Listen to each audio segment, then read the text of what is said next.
Hello, welcome to Stand Up CLE.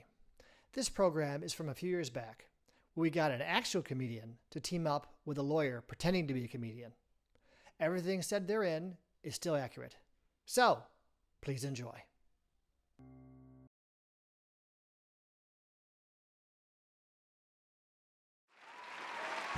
Thank you.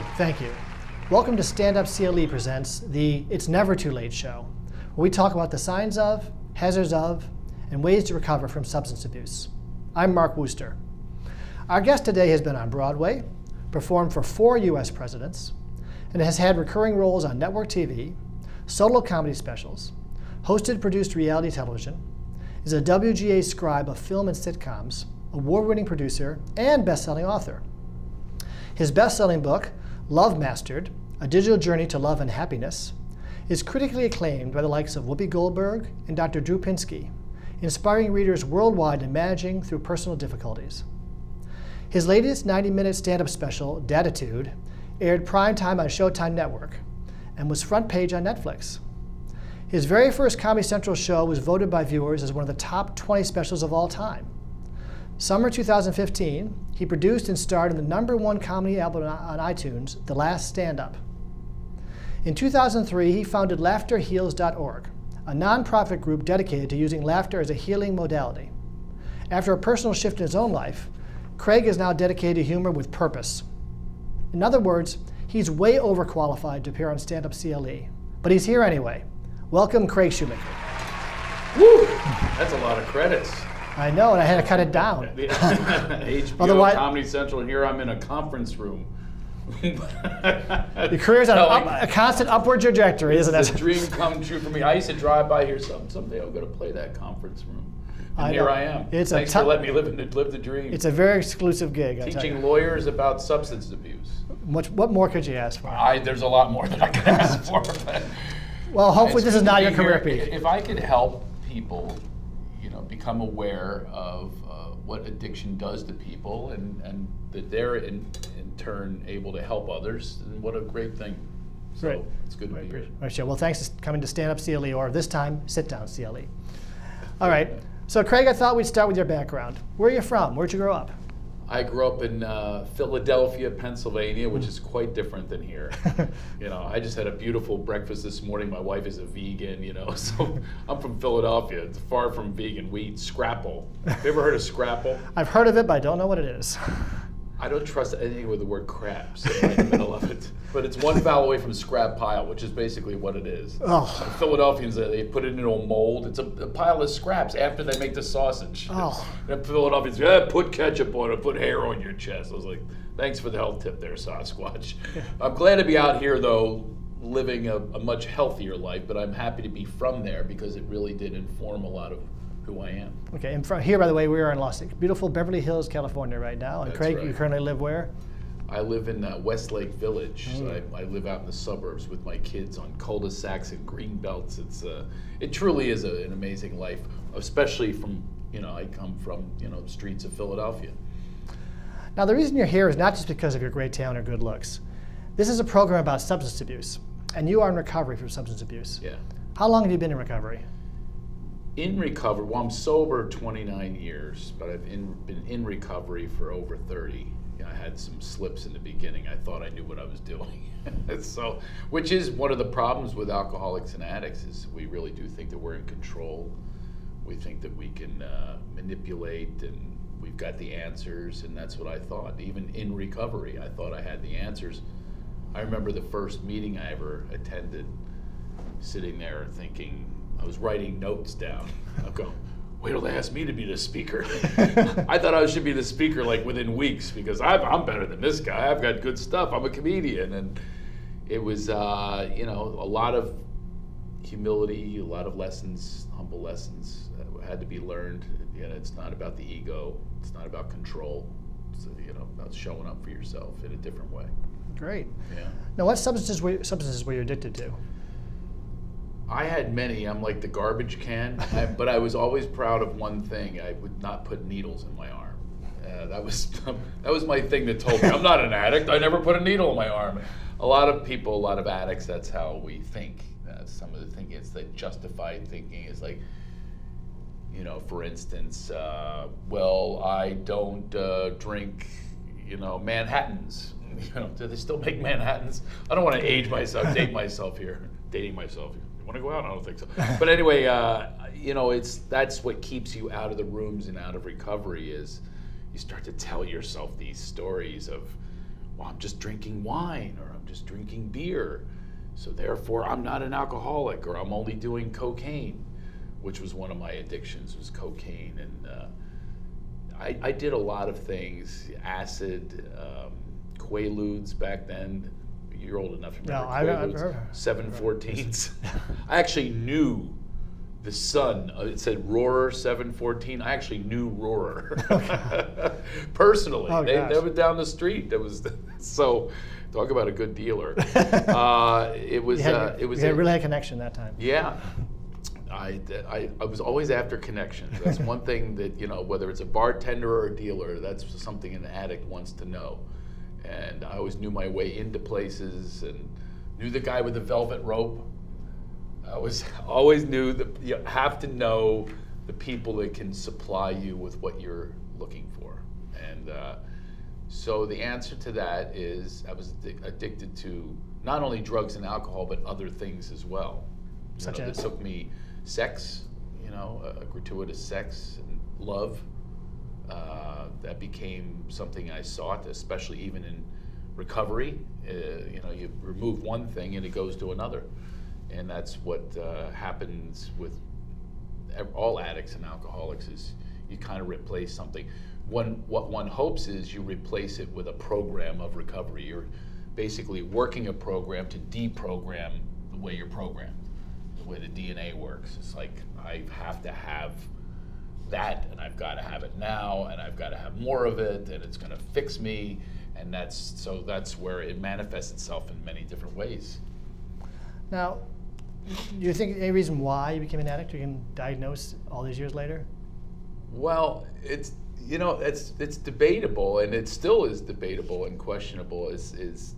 I come from, the ethnic background. I was raised 3 different religions: Catholic, Protestant, Jewish, which is really confusing. My mom would marry, she'd be under a chuppah, married by a rabbi, and she converted to Catholicism a week before. It's like, I'm just sitting there thinking, I'm so confused. And you have holidays, Passover is the same week as Easter, so I'd sit there going, is the empty chair for Elijah or Uncle Ray today? So it was that, but then there's the German, Irish, Native American. I was like, there's the alcoholic trifecta right there. I was born, they cut the cord, they found an olive. First breath, 2.3. Oh, that's pretty good. So I don't know if it's part of the ethnic background. I do think it's part of the conditioning that goes on. Even how to solve your problems is to find some sort of an ointment, and a lot of it. And our family has a history of finding those ointments. My grandmother with the Birkenberry, she called it. It's funny, the drinks have all changed through the years. Mm-hmm. My first alcohol that I ever drank was my father left when I was born. I was like, something I said, wah. Mm-hmm. And he left, and he would come back now and then. And of course, a boy longing for a father, I wanted to bond with him however way possible. So my first drink was actually at 5, 6 years old, sitting on his lap drinking what was called a highball. Oh. Remember the highball? I've heard of them, yes. Yeah, it's an old-fashioned drink. It's kind of Mad Men-ish. Oh, yes. Mad Men, I think that brought back the whole appeal of alcohol and the way you drink it. And my father would drink these highballs, and I sat on his lap and sipped it. And I hated the taste. And by the way, always hated the taste. That tells you a crazy alcoholic is you don't like the taste, but I would pretend that I did. It was all about, just past the teeth, pass right down to here and then here. That's the object, is to get drunk, numb out. And I was feeling so good, hated the gag over the taste. And yet I was on his lap with my dad, you know what I mean? And it felt good to do that. And then those moments kept on going all throughout whether it's male bonding, my first drinks with major alcoholic drinking was at 13 with my buddies and their dad. I had no females at my house. My first shave was with an epilady. So it was something that I yearned for, is to find that male bonding that could, fill that hole in the soul. So that came through the avenue of drinking. And we called it weasel piss. Oh. And weasel piss is, that sounds you delicious. go to a babysitting job, which I can't believe they trusted us to babysit, or some girl you knew at school, or someone's house. I hung out with some rich kids, which was great, better liquor cabinets. And so we would fill up jars or jugs with just a little bit of this, a little bit of that. They were on to us, so they would mark it, so we'd fill with water. So it's a lot of watered down drinking going on in Philadelphia, in my neighborhood. And we would fill up these jugs with just pure booze of vermouth and whiskey and just these combinations. We didn't know what the hell we were drinking, but I would close my nose and just chug down this weasel piss, and all I cared about was it took me to a place that I wanted to be, because I didn't want to be where I was.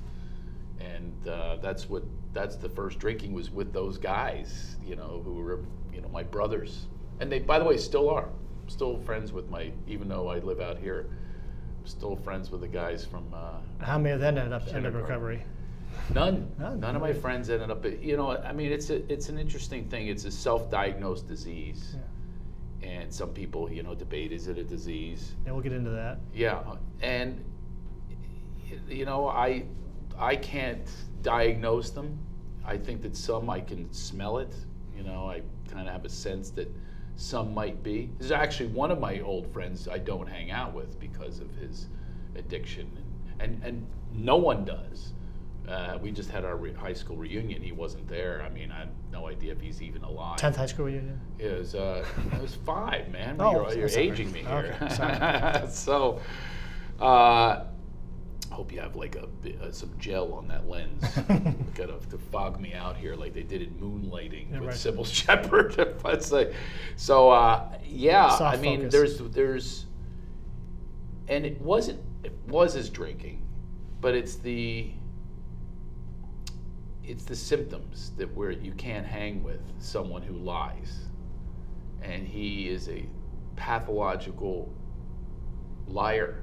And it's really difficult, especially when I'm sober, to hang with that energy and that vibe as somebody but that's part of the disease, is you lie, cheat, steal, get over, get by, bully. These are all the qualities of an alcoholic addict. And that's how you're going to get through life. So you think, until you don't. And he apparently has not taken the road of recovery yet. He's probably still lying, and that's why he can't face the truth of us, because we all know, that he's not telling the truth. So it's he's lost all of his friends from alcohol and drugs, and I guess today might not have an intent to, find himself. Drugabuse.org, which is run by the federal government, has a publication called Easy to Read Drug Facts. In it is a list of factors that make people more likely to get addicted to drugs. I thought maybe we'd go through a few, see if any of those applied to you. Okay. So one of them was trouble at home. If your home is an unhappy place, or was when you were growing up, you might be more likely to have a drug problem. There's a big old yes on that one. We might go through that. I still have never been told. Both my parents are alive, and neither one have ever said I love you.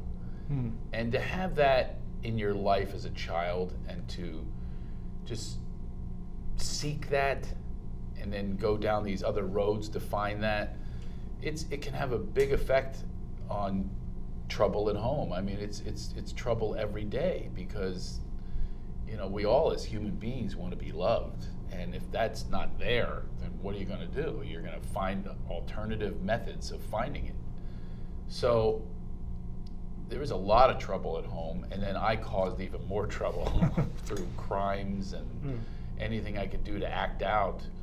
You're basically going, look at me, when a parent should look at you and hug you and embrace you and honor you and respect you, but that's not what happened in my home. And was a fatherless home, but also my mom was hardly ever there, and you know, that's a recipe for disaster, and it was. Another one, mental health problems. People with mental health problems such as depression, anxiety, or attention deficit disorder are more likely to become addicted. Yeah, well, I definitely had the ADD thing. It's hard to focus when you have such chaos and mayhem. If you don't have the stability in your house, it leads to an energetic shift in you, which is, you know, one that's not centered and not present, and you are everywhere. It's something I had to work on constantly, and then of course there's the depression that follows because you feel lonely and you go inward.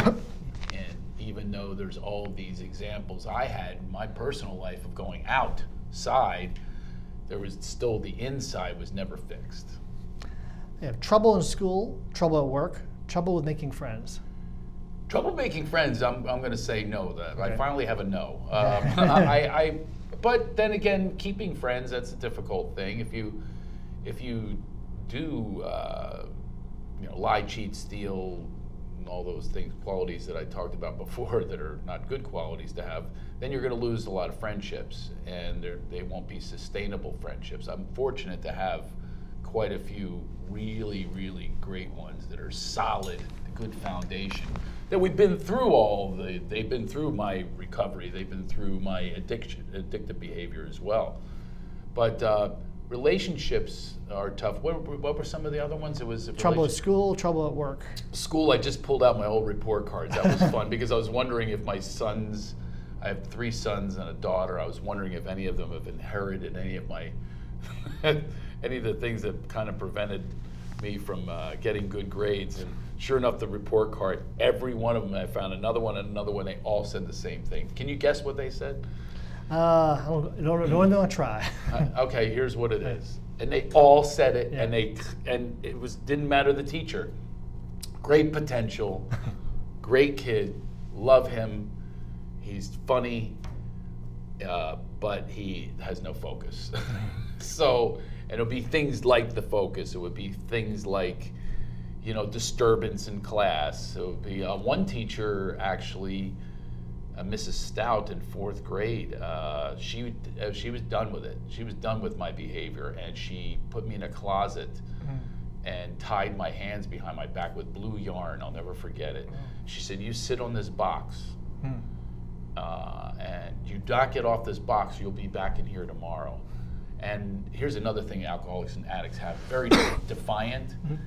So I have my hands like a hostage on this box.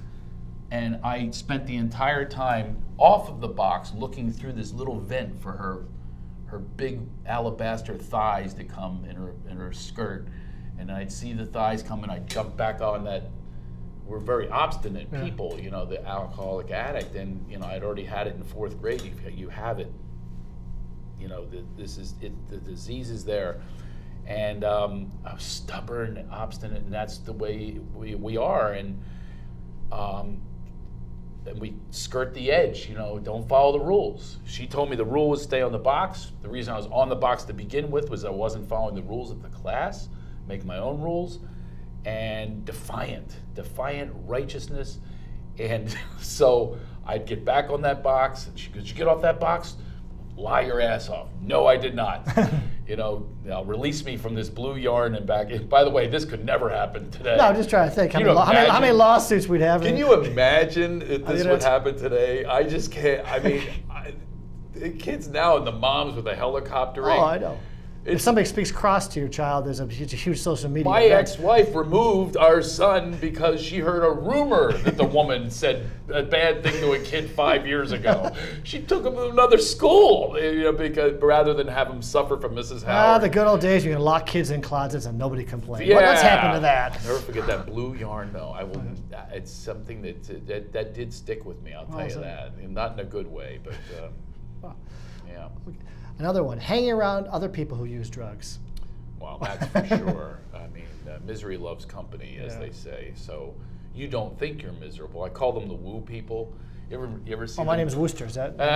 Well, you could be a woo person. Okay. Is your nickname Woo? Sometimes. Some people call me in China that. it is. Definitely. Hey, Woo. You know the woo people, the veins pop out of the neck and they go, whoa! I don't believe they're really having a good time. Now that I've been on the other side of it, I think it's like a false bravado. Whoa! Look at me! And so you look for other woo people that you can hang with this illusion of fun, but you're really not. It's not like you're going, wow, this makes me feel good. It's just this, visceral, guttural expression that you let out, but it's almost like a frustration that you're letting out, but you really aren't having a solid good time with people. You're not bonding with them. They're right next to you. Who the hell wants you screaming in their face? It's like, that's not fun to me. And you know where it's really, the woo people exist is that I went to the Boston Red Sox game. Oh, yes. It's at Fenway Park. I love Fenway Park. In the bleachers. Oh, God. I was there with this really good-looking blonde woman, a friend of mine, and we're sitting there, and it was fun to watch the woo people. I'm not going to be one because I feel it's false. Yeah. So the woo people, and plus I'm sober, so they're all around me, bachelor parties, bachelorette parties, making out with each other. It's craziness. Then it starts to rain, and now that I'm in California, I'm a total wuss in the rain. Yeah. So I become MacGyver, and I go and I get a piece of cardboard from inside. I go in there. And so the woo people are going crazy until the rain starts soaking in, right? And now reality starts soaking in. And it starts to get quiet. And you hear the pitter-patter on top of the cardboard that I'm sharing with this woman. We're under there, and all of a sudden here with the Boston accent, I hear out of the blue, quiet. Hey, where'd you get the effing cardboard? So she goes, I think they're talking to you guys. No, they're talking to me. I'm not. Don't look. She goes, they're talking to you. I go, don't look. And they go, where'd you get the effing cardboard? So they kept threatening me. We're gonna take your girl if you don't give me a piece of your cardboard. So I'm like tearing it up. I ended up with a piece this big. So you can see in their faces when it soaks in. The reality soaks in. It's not a good time.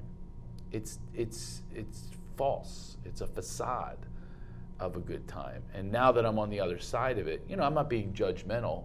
I just would rather be this. Oh, please be judgmental. We prefer that. I can judge my own life. I'd rather be this than I was that. All right, another one. Starting drug use when you're young. Yeah, well, I started the alcohol at 5 and then, went to the real alcoholic behavior and consumption at 13. So I think that's young. It's definitely young. Underage.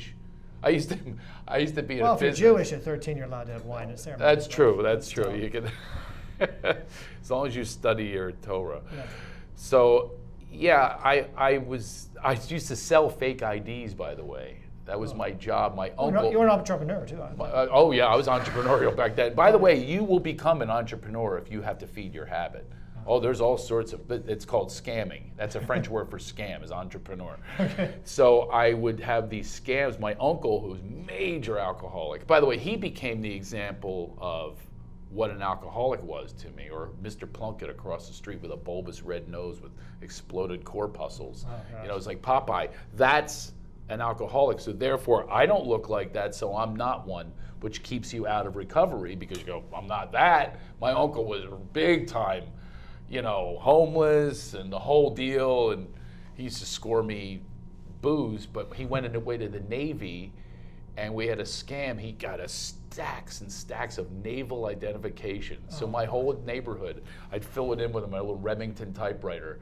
My whole neighborhood were Seaman E3s, enlisted 3rd year. Meanwhile, we look 12, So I have pubic hair, and all of a sudden I'm in the Navy for 3 years, and I would show them the ID. And I made money from that, and then it worked most of the time until I had a bartender that was actually in the Navy, started questioning me. I had no idea, I just ran.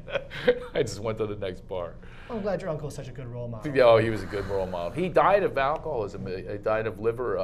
It was very sad because he was sober 7 years and turned his life around. He went to college at 40, became a counselor for addicts, and got married and really turned it around, start being present and active with his children. And or the one he tried, that ex-wife would not even allow him. That's how bad it was. Wouldn't even allow him to speak, to destroyed all his letters and attempts to reach her. So they went all those years she didn't have a dad at all, even though he was in recovery for 7 years. And he became a really close friend of mine and confidant. Helped me get sober. So in that case, he was a good role model. Oh my God, he went from the worst role model. He actually used to use my Letterman jacket. I was a Letterman in football. It said Springfield undefeated football. He used it as a blanket, and he vomited on my damn jacket. It's still there, but I have to hold on to the jacket. It's a good memory, and it also is a memory of him. But he had this irreparable liver damage, and boy, if you want to get into recovery, just watch someone who's on the way out with liver issues. Wow. So I visited him in Philly in the hospital and didn't even know I was hallucinating, and it was so sad. And I'll never forget when he passed away. When I got that word, I was just devastated, and I was clean at the time. I was brand new, and I got the news of losing him. And it was a shame because there was such hope now, that he was turning this around, and he became a mentor, semi-sponsor, and if he can do it, then I can do it. And then he passed away all too young, and it was very, very difficult to lose him. But that shows you what alcoholism does. There it was. And it shows too that they do know what they're talking about in this brochure. Yeah. So Craig, did you lose friends due to your addiction? Lose relationships? I definitely lost female relationships because they weren't based on anything sustainable or divine. They were based on my addiction. My addiction was, they're my bottle, and bottles are disposable. And that's what I didn't think it at the time. As an addict and an alcoholic, when you're in the disease, you're not thinking at the time these thoughts I have now and recollections. You're just thinking to yourself, I gotta get the next one. And it became the next female conquest. Might as well, do a shot. Because that's what it was a shot of adrenaline. It's a shot of self-esteem. It's you feel better that you have this illusion that people have told you will fix you. I went with supermodels. I've been with supermodels, and I've been with actresses, and thought, this is the one. This is the one that's going to make me happy. And so I talked to my ex about, when I apologized and made amends, which is what we do in recovery, I realized as I was writing these 13 pages that were flowing out of me, because I just said, hey, listen, let this flow. This has nothing to do with her, no zingers, no nothing. And it was very, very powerful to realize the lie that I told her. It wasn't the specific lies that she would say, you're doing this, you're doing that. It was a lie of seeking out someone for my own ego, seeking out, that's a lie, or seeking out someone that would make my mom happy, that cleaned up well, that looked the part, and all those things. So that's not my organic sense, that's not me, so therefore it's a lie. It's all built up on outside forces. And by the way, that's a really cool thing about the program, which we'll get into, I'm sure. The steps of the program are really, really cool. And one of them is the results of having that humility, of admitting your wrongs and really evaluating those things and understanding it is all about ourselves and repairing that. It's not about them. And that 13-page letter was one of the greatest moments of my life, was to have those realizations of how it is all from me that these conflicts and difficulties happen. And that's how we lose relationships, is because we don't want to look that it's us, we want to blame someone else. And the program of recovery is exactly the opposite. Did your comedy suffer from your addiction? That's a really good question. I thought that it would. I used to write jokes when I was stoned. I smoked pot too. Right. And by the way, here's a typical addict too. I didn't like the taste of booze, and I hated the pot, the effects of pot. Hated. I was so paranoid. They used to make fun of me. I was in college, and I'd sleep with a girl the night before, be at the lunch table, stoned, or sitting there, you know, and everything's always funnier when you're stoned. You think, you know, like my friends, and I'm a comedian. I've been a comedian since high school, and they would say, "Man, you should write that down. That is so funny. I can't breathe," you know.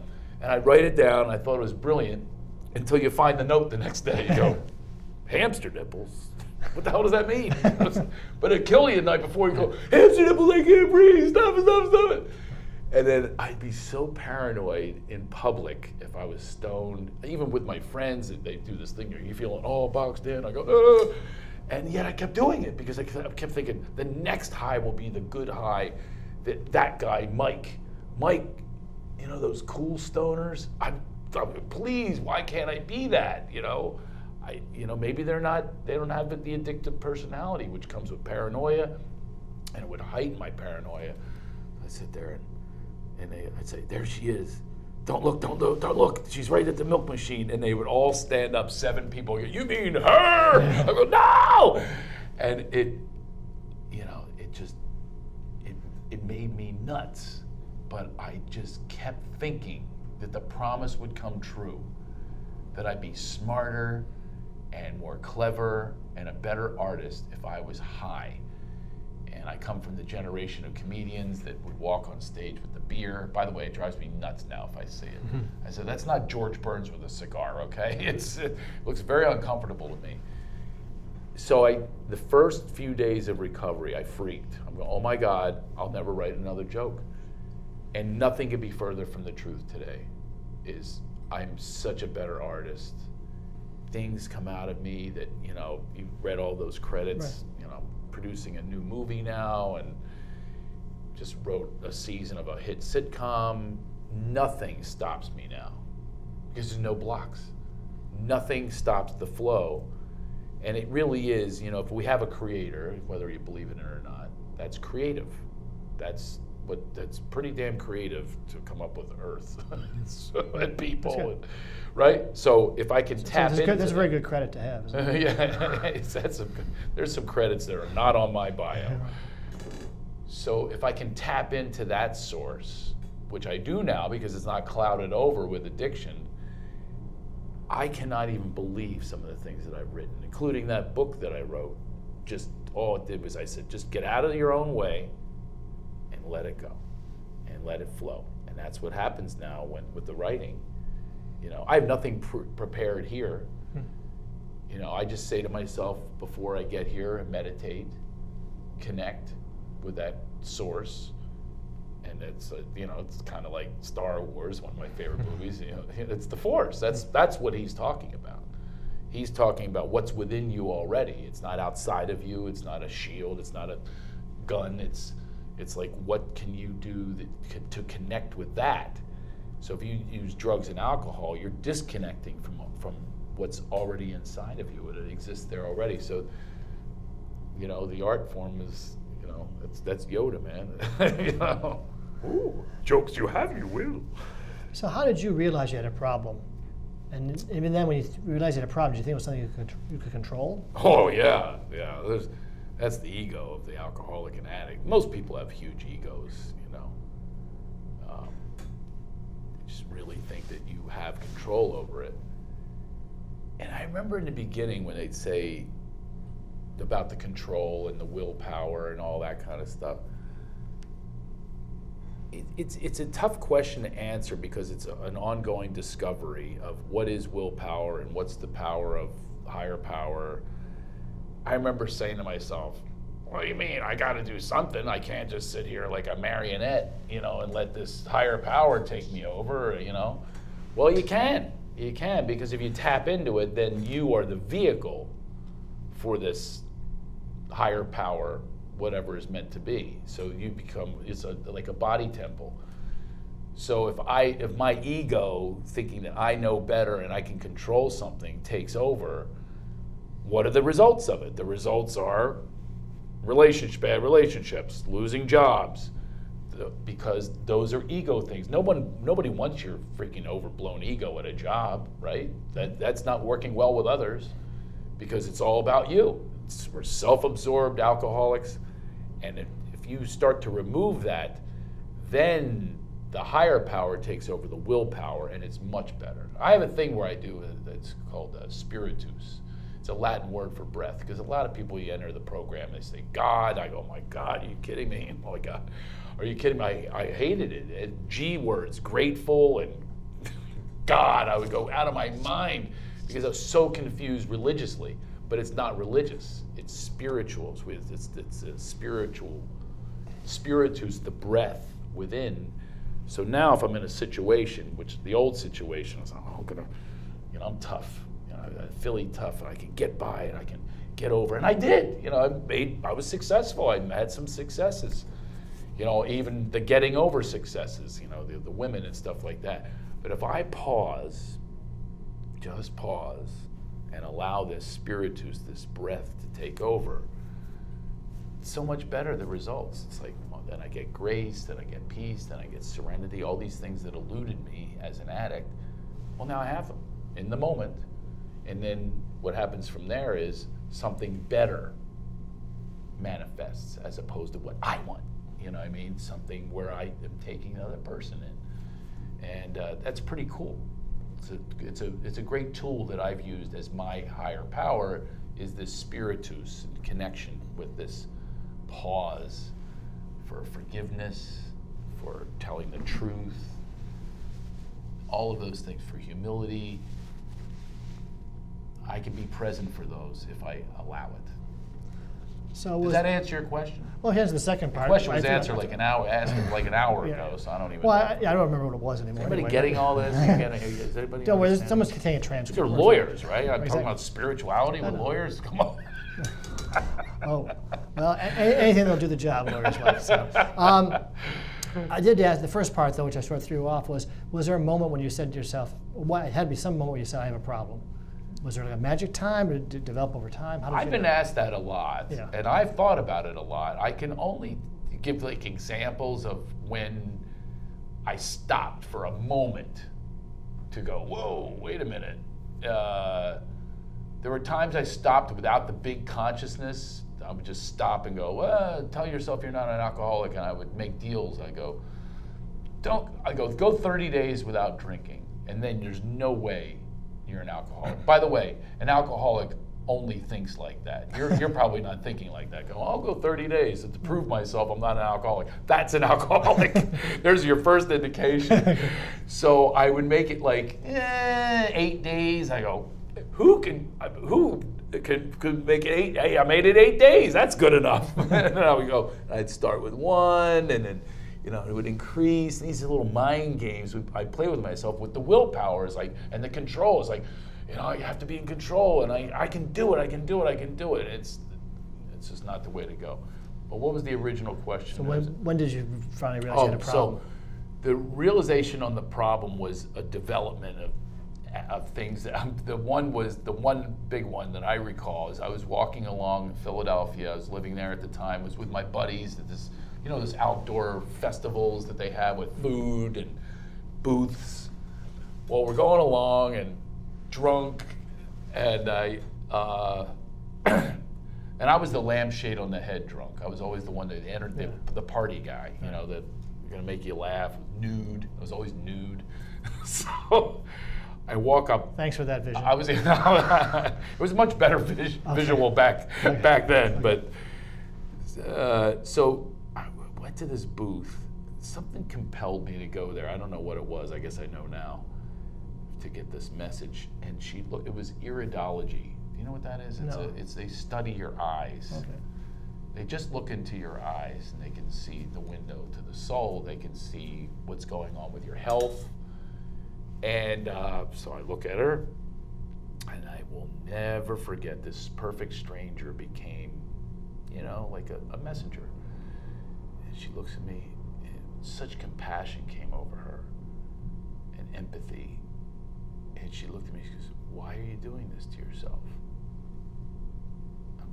what? And I'm like, what? You know, I was this young kid, and I'm going, what? And my buddies were standing there, and she was, why are you doing this to yourself? I said, what am I doing? She says, you're destroying yourself. And I said, what do you mean? And then she said, alcohol.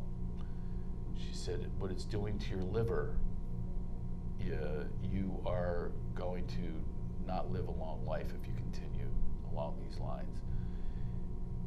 And so it rang in me, but woo people, I'm with the woo people. Woo, she's an idiot. Look at this, iridology. What the hell's that? Look at my eyes. So I started making fun and got out of that one, But she got into consciousness. So eventually, and by the way, I had a bottom that people would think would be a bottom. I died. I actually died. That's a pretty good rock in bottom. Jamaica. Yeah. You would think it would be my bottom. Yeah. It still wasn't. I overdosed. I did. It's the. My name is Shoemaker, and people call me Shoe. And they have a slogan. They go, "Shoe, why do when you can overdo?" And so I'm an overdoer. So I'm in Jamaica, and I thought I was Mr. I was Joe. It's Philadelphia. They call it, "Hey Joe," this. I was Joe Jamaica. And one day I had Red Stripe beer, cocaine that a plane crashed and they killed the pilot and took all this coke. I had tons of coke, joints that were the roaches were an ounce. I mean, it was these gigantic joints where you go down the street, the light. I mean, everything was there. It's vacation. I'm staying in this beautiful place on the cliffside, and women are around, and I thought I was the man, and I knew where everything was. Miss Jenny's Cakes, where they take pot and they make them into cakes. So I had Miss Jenny's Cakes, at acid, cocaine, beer, I think there was, and pot. It might have been one more thing. So and then I go to this outdoor concert, tiny concert, reggae, and I'm there, I'm standing there, bam, done. Died. They said my head hit the ground like a bowling ball. It made a noise. The whole place turned. And I floated over the light. And I do remember what they said. I will never forget this because I'm a white guy and all these Rasta dudes are around me. And I said, "Hey, ma, pasty ma, did too much mushroom tea." Oh, I did mushroom tea. I forgot that one. How could I forget that one? That was the words that came into me when I was floating over. Pasty Mon did too much mushroom tea, and they took them a while to revive me. And that night was the longest night of my life. I literally had the visual of, there was a thing in Animal House with the devil and the angel. Yeah. I literally had a devil talking to me going, "I've got you." I thought I'd never be able to leave the island. I thought I was going to be one of those crazy people that walks up to you with a trench coat and gives you information that you don't need. Like, the Roman numeral 21 looks like the inside of an electric generator. I thought I was going to be that guy. And then the other one was going, come with me, come with me, like a god or whatever. And that battle, oh my God, it was so bad. And so that lasted a couple days to kind of come to from that. And slowly but surely came right back into the drinking and the using. Moved to California where I thought, I'll be able to do cocaine on tables. This is what I see on film. And it was my first time in LA at a very, very posh, trendy nightclub. Vertigo was called. Oh, I know that. Oh, you do? Yes. And because I'm a celebrity, I went right past the people. And hey, I was so cocky, and they took me I met the owner. I'm hanging out with the owner. I had dinner with the owner, and then I busted out the Coke on the table. And my buddy goes, "You can't do that." I go, "What are you talking about? It's California. We're in Hollywood." And he goes, "No. Let's go to the bathroom." So I go into the bathroom with my buddy Mark, who I went to Temple with in Philly. And he lives out here, he's a big publicist, and then we're in there snorting the coke, and then boom, they crash the door in. The guys with the microphones, the Madonna microphones, and they literally took me by the scruff of not my neck, but my collar. And so all the people that I just passed, waving all cocky, they kicked me in the ass. Boom! So I'm stumbling out, the same guy. That's how fast it can happen. They said, these boys are out of here. I got banned. I got banned for doing coke in the bathroom. I was like, this isn't Hollywood. But I believed it. Believed all the myths of what this can do for you and what it does. You know what I mean? It's like because of Hollywood and because of people and society, you put stock in these magic tricks. I'm going to quickly go over, there's something called the Other Bar we'd like to tell people about. That's a resource for lawyers who have addiction problems. And they're a great organization, otherbar.org. And they have, one of the things they have is they're a test for, self-test to see whether you might have chemical dependency problems. Thought I'd go through just a couple to see whether these are things that you think are good for people to ask themselves about. For example, for lawyers, they ask, do I plan my office routine around my drinking and drug use? Now, you're obviously on an office routine. By the way, I know you're lawyers. Is it okay if I have this brand here, or should I take the label off? I think we're okay. I think we'll live with that. Maybe I know it's a big television show. You never know. Might get a good royalty. Do we have the rights? Okay. So did you, for example, plan your routines, or at least your career routines, around your drinking and drug use? The answer is absolutely yes. Yeah. It's like, where's the party, the next party, planning a party. Oh my God, this is going to be a great party. Go to another party. Yeah, it's a party search. Do you ever feel the need to a drink or a drug to face certain situations? Yeah, that's where it's liquid courage. Did you drink, use drugs alone? That one I didn't do much of. Wasn't my thing. I wanted to be with people, and I thought that this was the way this is my ticket to be with people, even though I was obnoxious. This one, I think we know the answer to. Does my drinking, drug use lead me to questionable environments or acquaintances? Yeah, I was in some questionable environments. I mean, yeah, I went into environments that I could have been killed. When you're scoring whatever it is you need to score, that could even be a bar. It could be a corner bar, a biker bar. If you need your goods, you're going to go anywhere. And of course, we know where people go for other, drugs on the streets. So just because liquor's available and legal doesn't mean you're not going to some pretty seedy places and hanging out with some pretty bad people to get your goods. Well, there are many other on here, but this is a good resource for people to look at. These are other self-test questionnaires if you think you have a problem. And they usually say if you think you have a problem, there's a good chance you have a problem. Yeah, that's exactly right. And you know what? Here's the thing. When you start to make money, it makes it more difficult to get clean and sober, because you go, wow, look at that. I make money. I had success, but when I got sober, I had 1-2 Emmys, which are, who cares? Who cares well, now? They're like jogging weights.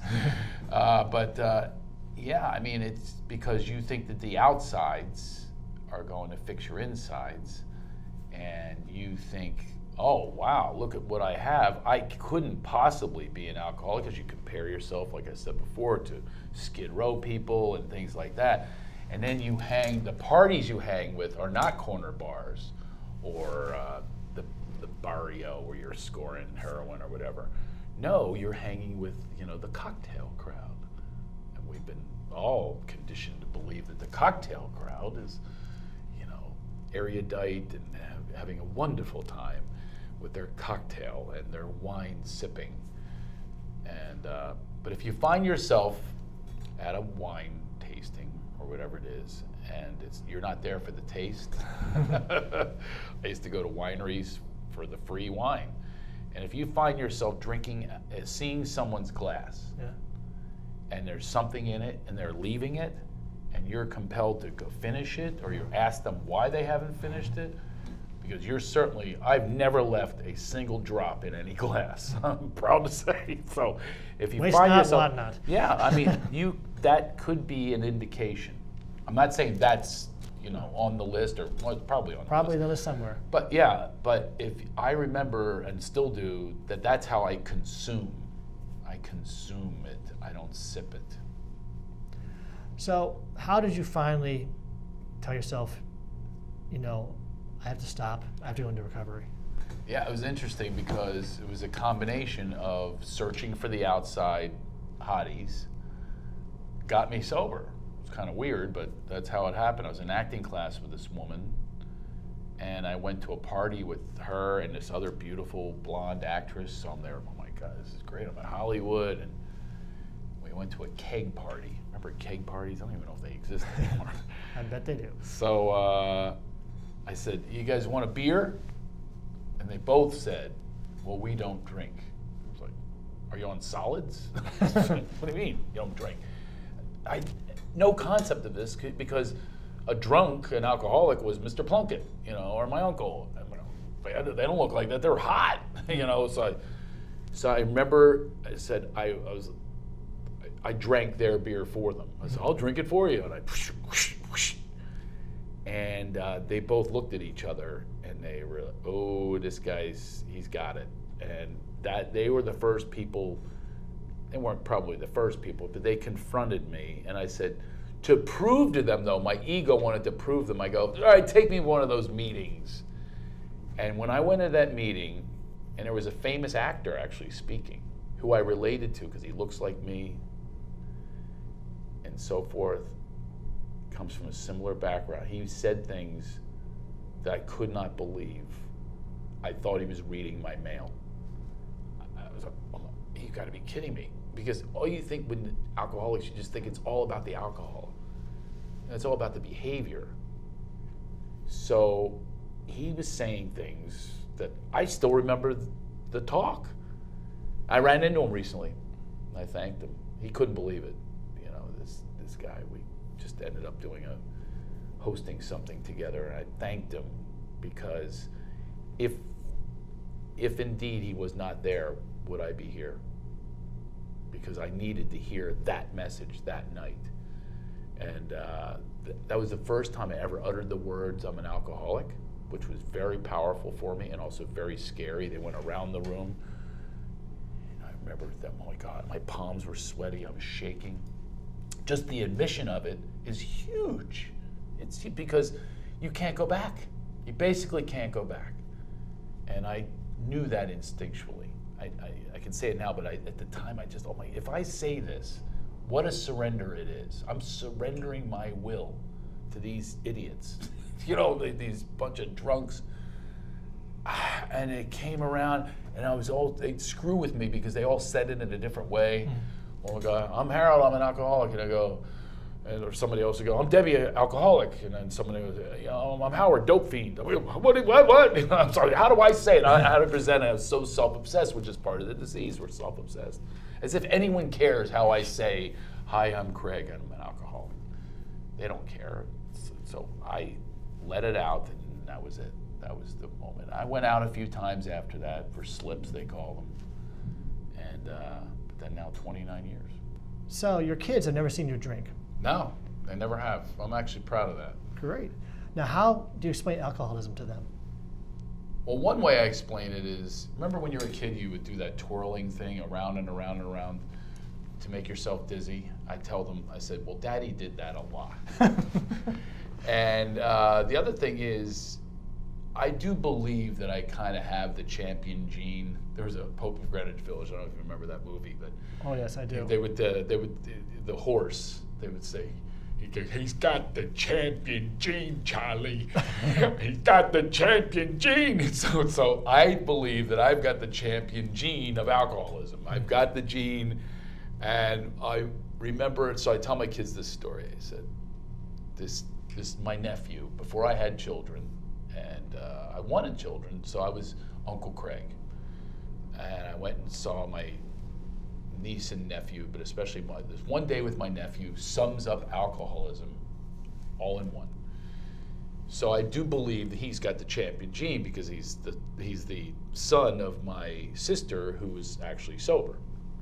So she leaves me with him, and I'm feeding him, and this is how an alcoholic works. He's like 1.5, 2 years old, can hardly speak. But so I'm feeding him, and I put the spoon in his mouth. The food is not past his tongue and teeth, and he goes, you can see the food even stored over here, and he goes, more! I'm gonna swallow first, Quinn, just swallow first, more! and I'm just filling out of his mouth, and more! And that's an alcoholic. I take him in the other room, and I do what Uncle Craig does. I love to play games, and I played this rocket ship game. As I am, I would go 5, 4, 3, 2, Rocket Man. I'd throw him up in the air. On the way down, he would go, again! Again! So I was like, wait till you land. I could see in his face, this craziness in his face, like, I need it again! More again. Then I take him, same day, to a playground. And I take him on the swings. And I'm the type, I overdo things. So I have to have him be the, way up. I practically was putting him over the bar. So like a gymnast. And his hair's up in the air. And he kept going, higher! Higher! Higher! And there it is, more again and higher. He couldn't be high enough. And then he fell. Oh. Boom! It wasn't really an ooh because it was one of those pussy playgrounds they have now, with the sponge. Remember we had gravel, you pulled the gravel Oh, yeah, out. dirt. He went doink, his head big, he's got a big head like me, inherited that from our family. And he goes down and now I'm sober, so I have the instincts to be loving. Yeah. And I was very loving and I grabbed him and I hugged him and he's doing that shake crying, he's just shaking. Yeah. I said, are you okay? Are you okay? Quinn, I love you, I love you. He goes, again. I tell my kids, I go, there it is, more, again, higher. And he is now sober, 21 years old, went to recovery, and lives in Florida. And that same kid, 1.5. Sure enough, I was Nostradamus, had that one. That's the definition of an alcoholic. Oh.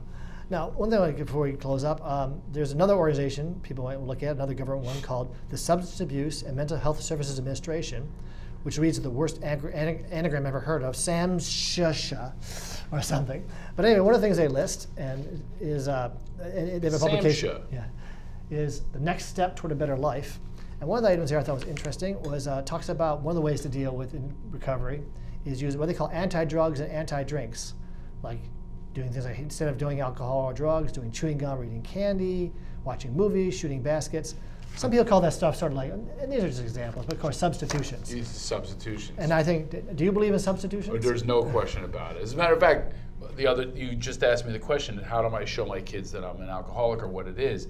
My son the other day goes, Dad, if I had any doubt about you being an alcoholic, I'd just watch you on the golf course. And he goes, I feel so bad for those young guys that work there because I close it down. I'll hit 900 balls. The next one, the next one, the next one's gonna work. I'll hit this perfectly, I'm gonna hit this perfectly. And then I hit it perfectly and I go, I could hit even more perfectly. And he is so upset with me because I'll promise him, I'll go, just come with me to hit balls. Just come with me to go play golf. And I get into my obsession and I lose my family. I'm not interested in any of you. I'm supposed to be helping my kids. I have sons, help them with their swings. But what do? I'm self-obsessed, and that's where the disease comes roaring back, is because I'm not in recovery for golf. And I'm not even that good. But I play in these celebrity tournaments. I got a trophy for closest to the car.